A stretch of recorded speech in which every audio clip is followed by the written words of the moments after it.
Good luck, baby. I love you, sweetie. In organ donation, one family's miracle comes from another one's loss. There's no reason to take organs to the grave with you.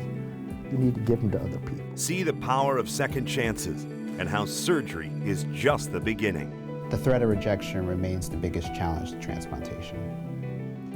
Next on Life Giving, Transplant Stories.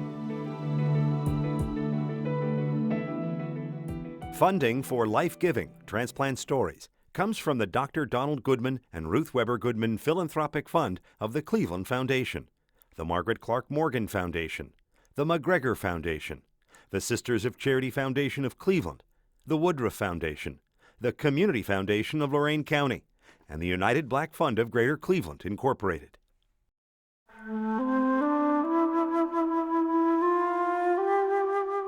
One well-known verse in the Bible is about time. Everything has an appointed time. Most stories about organ transplants are about one person's time to die and another person's time to live. He was a wonderful son. His smile lit up our lives, and his hugs, and everybody loved him. From the time he was 3, he could pick up a tennis racket, a hockey stick, a baseball bat, whatever it was, and he could do it better than most people could. He just had this natural ability. He went from tennis to baseball to boxing to running marathons.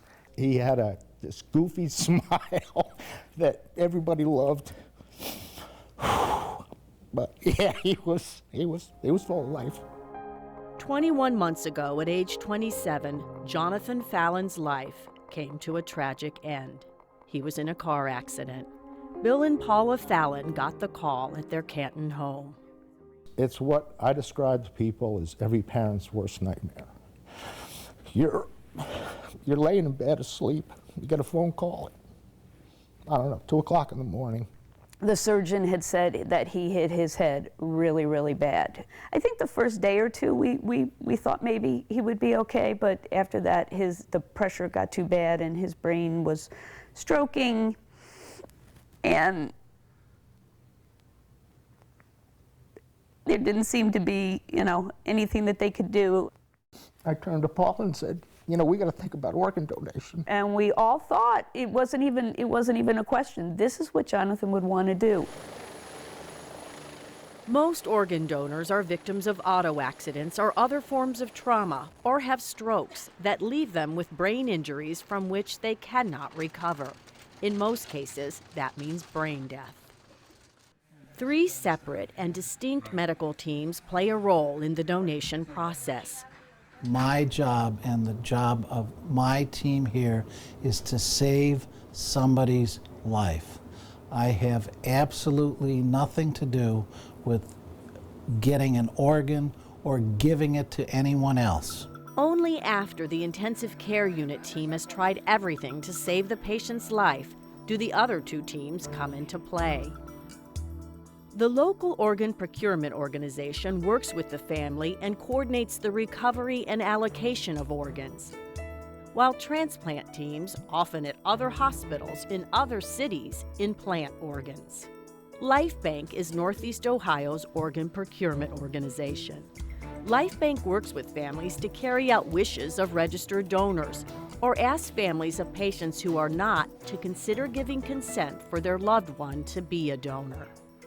Once a patient's status as a donor is confirmed, LifeBank coordinators begin the matching process. We'll assume care for the hospital, write an initial set of orders, and then begin obtaining all the samples required for blood to send out for tissue typing, to test the donor's blood type, and for serology, infectious diseases, and things like that. There's a national computerized system where all the data for the candidate goes in, the person needing a transplant, and then all the data from a donor. And then the numbers run. A complex computer system matches patients based on physiological factors along with various other criteria that differ according to each organ. The match occurs based on blood type, other very detailed matching criteria. Your body size also plays a role, and the donor body size. But all this special criteria that gets put into the national database, and then the determination is who is sort of that best candidate to get that organ. The matching process usually takes about 12 hours. During this time, LifeBank coordinators call transplant centers in the order in which their patients appear on the computer-generated list. What this national database does is take the donor information, link it up to the recipient information, and then it generates a list for each organ. What we're required to do is electronically offer those organs based on the number on the list. So as a lung transplant surgeon, if a donor becomes available for one of our recipients, depending on where they are on the list, I would get a page. Our team would get a page. And then we look at the information, and I try to make the best decision that I can if those lungs are appropriate based on all of those criteria for this particular patient. And then based on all of that, I either make a decision to accept them or to decline them. And if I decline them, we decline them for that particular recipient, then they're offered to the next recipient down on the list. Up to 8 solid organs from a single individual can be offered for transplantation. These include the heart, 2 lungs, 2 kidneys, the pancreas, the intestines, and the liver, which can be divided. And the right lobe is larger and can be used for an adult, and the left lobe is smaller and can be used for a child. So for one organ that's donated, we can save 2 lives. In addition to solid organs, various tissue, including skin, ligaments, and heart valves, as well as the corneas of the eyes, can be donated. One tissue donor can help up to 50 people suffering from various ailments. Once a transplant center accepts an organ, it dispatches its own surgical team to the donor hospital for the recovery surgery. What we do is we get everybody together, get them all into the operating room with us, and we get agreed times. We're going to have multiple surgery teams in there with us for the heart, the lungs, and then so on. The family can be at the bedside through the whole process. If they want to be there, you know, for hours, they can be there, they can sit there, hold their loved one's hand up until the moment the patient's taken into the operating room. We always, before we begin, we have a moment of silence so that everybody stops and takes a moment to realize what we're doing is recovering gifts to help save the lives of others. When they finally clamp off the heart, what we do is we withdraw support and we eventually end up shutting the machine down. Okay. They should have your bags already. The cold night air is harsh as 58-year-old Randy Hughes steps off a plane from southern Ohio that just touched down in Cleveland. Less than 4 hours ago, Hughes got the call every transplant patient wants. He's the match for a pair of donor lungs that's become available. Now he's on his way to the Cleveland Clinic for the transplant. How do you feel knowing that in, a few hours you're going to wake up with a new pair of lungs? It'll feel different, strange, but great. A few hours before the Hughes arrived, members of the Cleveland Clinic lung transplant team gathered their supplies and prepared to depart to the donor hospital. We will be going into the donor OR. There'll be multiple other teams there from multiple other areas taking different organs. So we kind of all have to work together. The heart's usually the first thing that comes out. The lungs are the second things that come out. This is our cooler. We need to keep the lungs cool because we'll cool the lungs down before we cut them out of the donor. And then we'll pack them in ice. Open your mouth to me. Say, ah. Randy Hughes is now in the ICU getting a final checkup and briefing of what's to come. First, we have to make sure the most important thing is that the lungs are good. And donor lungs, when they look good, then we'll let you know and we'll move you up to the OR. A few hours later, Surgeon Douglas Johnston has word. The lungs are a go. You ready for things? I'm ready for it. Okay. Your family's here with you? Right there. Hi ma'am, Dr. Johnston, it's nice to meet you. It's nice to meet you I spoke too. with Dr. Pedersen and Dr. McCurry a little bit about you, so I know what the story is. Ready to rock? Let's do it. All right. He's been sick since around 2002. He can't do anything, and he's going downhill. And I just want him back the way he used to be. Good luck, baby. I love you, sweetie. All right, see you soon. All right. Thank you. Thank you. Okay.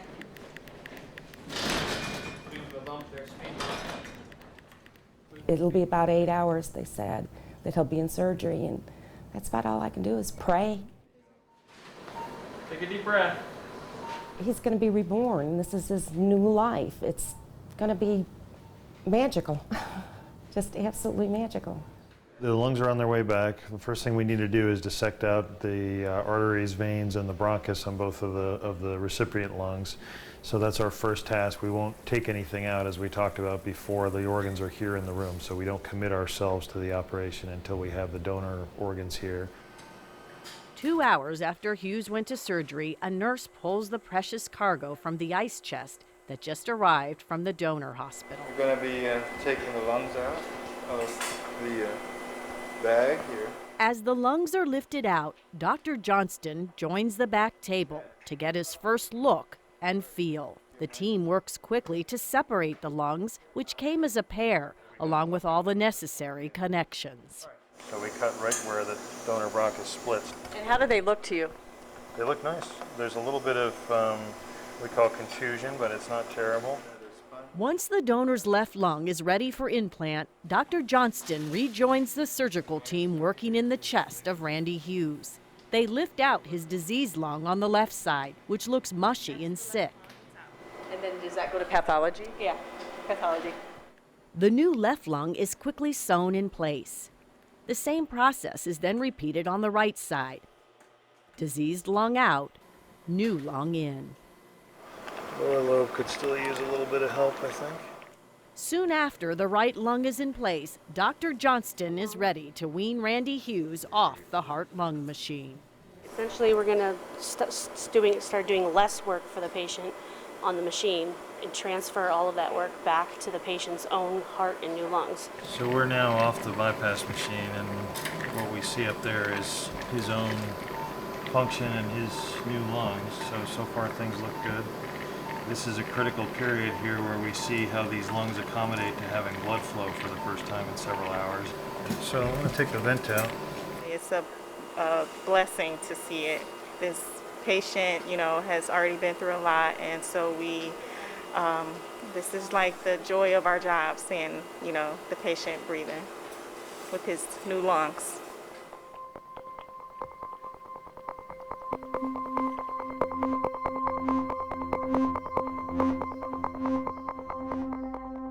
When it comes to transplants, the human kidney is the organ most in demand.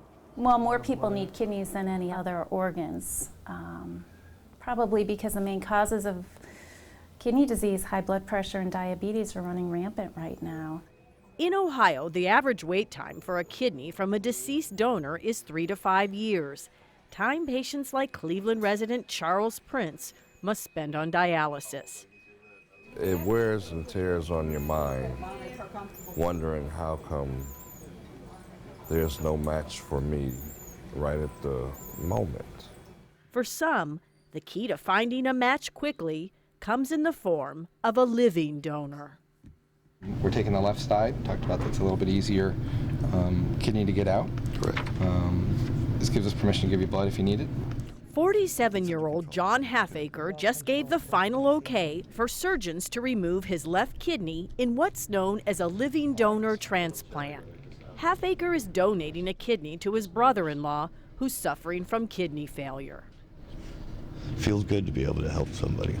He's got a small child, well, his son is 12, I believe, and he's got a 17-year-old daughter, and I'd like to see him be around to be able to see them. How does it make you feel? Overwhelmed. The story of this surgery began 8 months ago. 42-year-old David Frederick went to the doctor thinking he had migraine headaches. Instead, he learned a rare virus was destroying his kidneys. Just to one day go into the doctors and, come out with such a horrible diagnosis, it really shook us. It really shook us. It was very emotional. The first thing is, I thought, I'm going to lose him. While none of Frederick's siblings was a match for donation, his sister's husband, John Halfacre, was. Donors and recipients are first matched by blood type.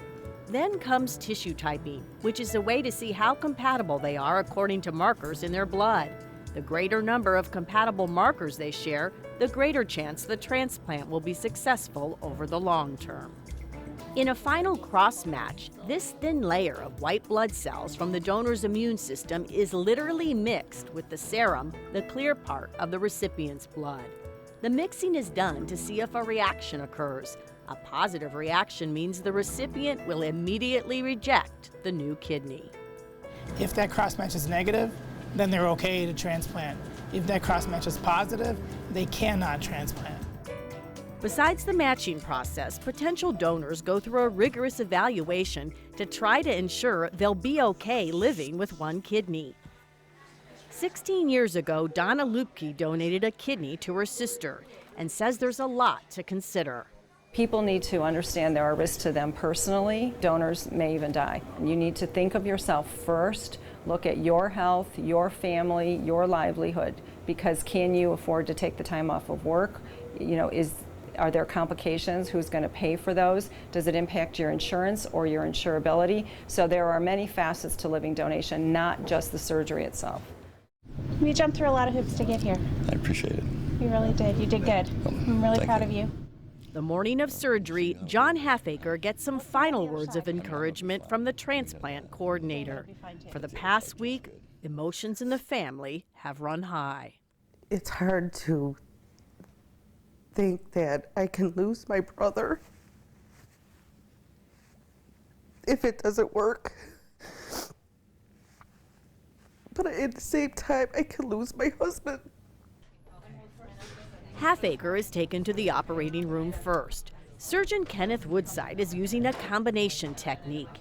He inserts his hand through about a 3-inch opening in the abdomen, where he'll pull out the kidney. He also uses scope tools to free up the kidney and its connections. So this is the ureter. It's the tube that takes the urine from the kidney to the bladder. When you're freeing up the kidney, he clamps off the hookups in the donor, but then has to have them ready to go on the other end with the recipient? Right, so you have to leave enough length. As Dr. Woodside continues, recipient David Frederick is taken to the adjacent room. Having a living donor creates the best case scenario for Frederick by allowing him to receive a kidney in its freshest state and stay off dialysis. Is it because dialysis is so hard on your body? Right, it's not even a close second substitute to a kidney. As Frederick is opened and prepared to receive the implant, a machine next door churns ice to cool the kidney once it leaves Halfaker's body. With one last staple, Dr. Woodside clamps off the blood supply. As he lifts out the precious organ, There you go. the race against time begins.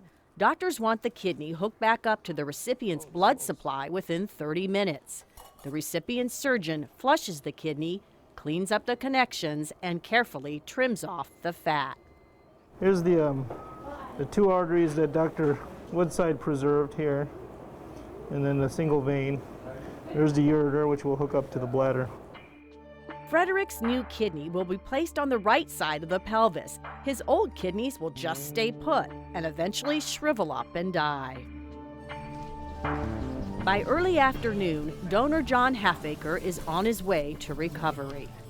Surgery's all done, you're doing great. Everything went fine. We got the kidney out. Made an incision about like so. And there's 2 small incisions over here. He's, a tall guy, so it took a while, and that's okay. But everything went great. Okay. And he's awake in the recovery room right now. There we go. That's looking good there. Back in the operating room, Dr. Sanchez sees evidence of success on the recipient's end. Yeah, that's clear urine. Oh, there you go. See that again? That means it's working? Yes, it is. It's a good preliminary indicator that things are good as far as the operation is going. And then we're just going to position it just like so, and we'll close them up. At 2:15 in the afternoon, Dr. Sanchez delivers good news to the recipient's wife and the rest of the anxious family. Hello. We're all done. He's awake and looks like the kidney's starting to work already. So you'll be able to see him probably about 45 minutes to an hour, that ICU over there. I feel like I can breathe. Like it felt like I haven't taken a deep breath in several hours, and I just feel relieved. I'm okay now. I'm much better. I got my brother and I got my husband both. It renews my faith in humanity. Just the fact that, you know, there are people in the world that are good. He's an angel. He's a complete angel. He's saving my husband's life. You know, he's saving my best friend's life. But as you're about to see, surgery is only half the battle.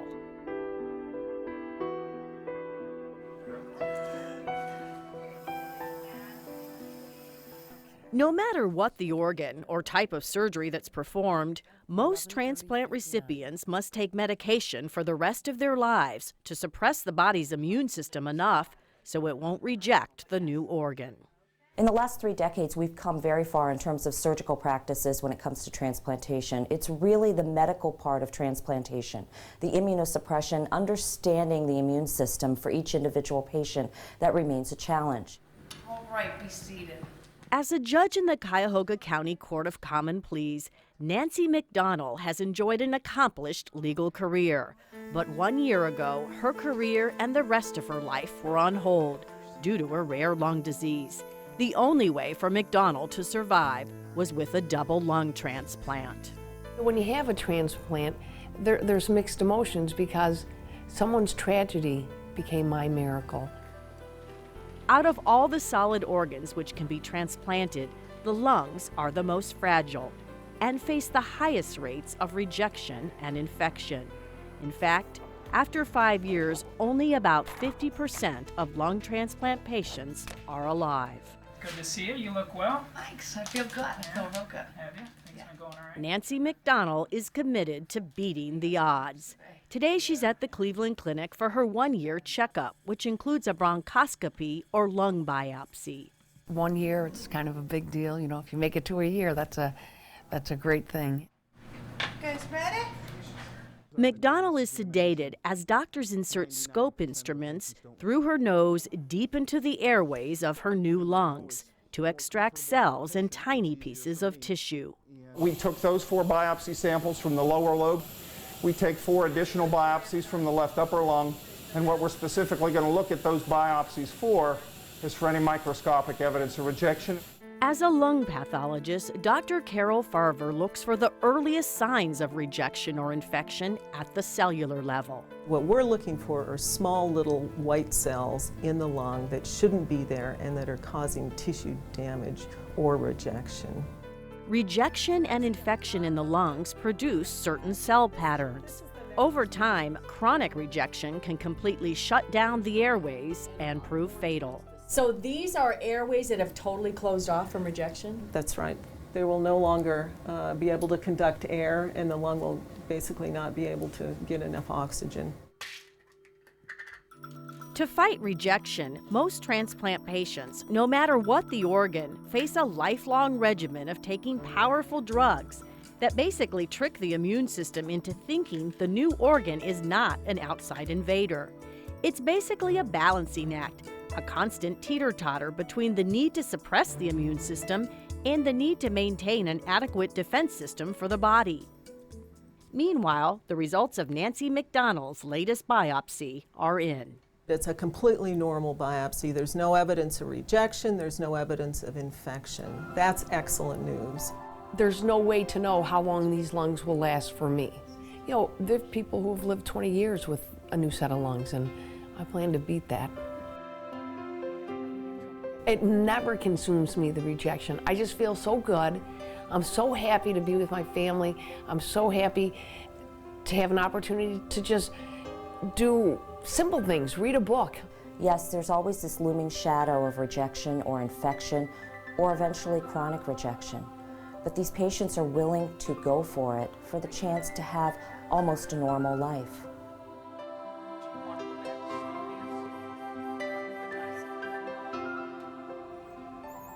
At any given time, over 100,000 people in the United States are waiting for life-saving transplants. On average each day, 18 of them die. There are simply not enough organs to meet the demand. Some deep breaths for me. Randy Hughes became one of the lucky ones when he received a new set of lungs. Whoever it was did a great thing and saved my life. 42 days after his transplant, Hughes is being discharged from the hospital. A longer than average hospital stay, but not unheard of for double lung recipients. Recovery is often a slow process and one of many hurdles transplant patients face. Patients must commit to giving it their all. I think that his leading a healthy, long life to honor the gift that he was given, I think that's our main goal. I want to help people somehow. He wants to be able to give back to the community and to give back to people. I love you, baby. Love you. 2.5 months after John Halfaker donated one of his kidneys to his wife's brother, the three family members sit together back in the hospital. Recipient David Frederick has been readmitted twice, dealing with issues related to rejection. He says this whole experience makes him appreciate the little things in life. You learn to take the smaller things in a bigger proportion. You know, they mean a lot more to you. As the donor, John Halfaker stayed in the hospital 11 days after the transplant and was later readmitted with some complications. But he says he'd do it all again in a heartbeat. The family now shares a special connection. Two brothers-in-law forever bound by a kidney. I did it because I know Dave a long time, even before I married his sister. We grew up in the same neighborhood. I did it as more of a friend. You know, he did a pretty amazing thing. You know, I mean, not a lot of people do it.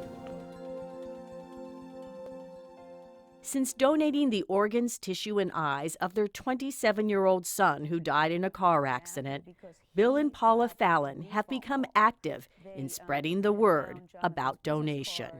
You can't change what happens in a tragedy, but you can make something good come from it. If you lose a child, there is a hole in you, and there's no other way to describe it. A piece of you is gone. We lost our son. I don't know what the count was, but it's somewhere in the 50 and 60 range of people who benefited. It's marvelous that so many people can be helped by something so tragic.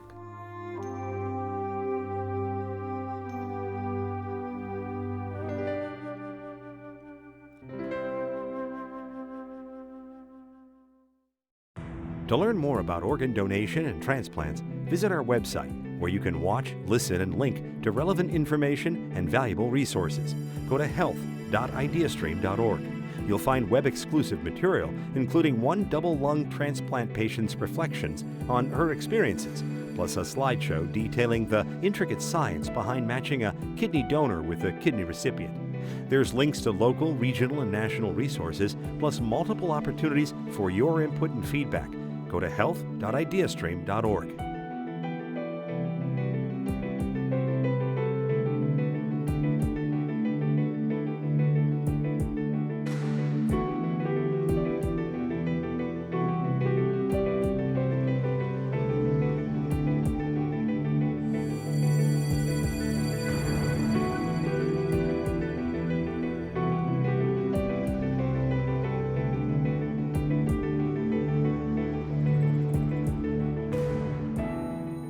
Funding for Life Giving Transplant Stories comes from the Dr. Donald Goodman and Ruth Weber Goodman Philanthropic Fund of the Cleveland Foundation, the Margaret Clark Morgan Foundation, the McGregor Foundation, the Sisters of Charity Foundation of Cleveland, the Woodruff Foundation, the Community Foundation of Lorain County, and the United Black Fund of Greater Cleveland, Incorporated.